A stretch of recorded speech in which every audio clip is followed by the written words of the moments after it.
আসসালামু আলাইকুম। গতকালকে বলেছিলাম যে বাইতুল মোকাররমের খতিবকে যেভাবে হোক অপসারণ করতে হবে এবং সেখানে একজন যোগ্য লোককে বসাতে হবে।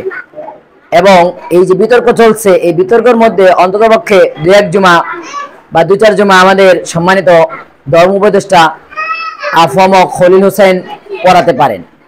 তো আলহামদুলিল্লাহ আজকে এই বাইতুল মোকাররমের খতিব রুহুল আমিন সাহেবকে অপসারণ করা হয়েছে এবং কাউকে এখনো নিয়োগ দিয়েছে বলে এই ধরনের কোনো নিউজ পাওয়া যায়নি। তবে আমরা মনে করি যে আমাদের এই ধর্ম উপদেষ্টা সহ উপদেষ্টা মণ্ডলী এবং ইসলামিক ফাউন্ডেশনের যারা নীতি নির্ধারক রয়েছেন তারা এর ব্যাপারে একটু বুঝে শুনে সিদ্ধান্ত নেবেন, যাতে এমন একজন ব্যক্তিকে বাংলাদেশের জাতীয় মসজিদ বাইতুল মোকাররমের খতিব হিসাবে নিয়োগ দেওয়া হয় যিনি সেখানে ইসলামের প্রতিনিধিত্ব করতে পারেন নির্ভয়ে।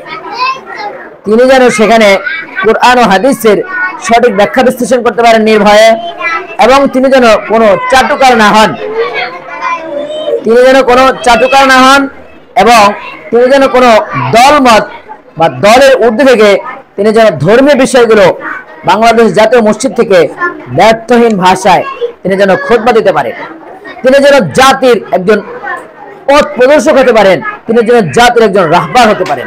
এমন একজন ব্যক্তিকে আমরা বাইতুল মোকাররমের খতিব হিসাবে নিয়োগ দেওয়ার জন্য সংশ্লিষ্ট সকলকে বিনীতভাবে অনুরোধ জানাচ্ছি। আসসালামু আলাইকুম।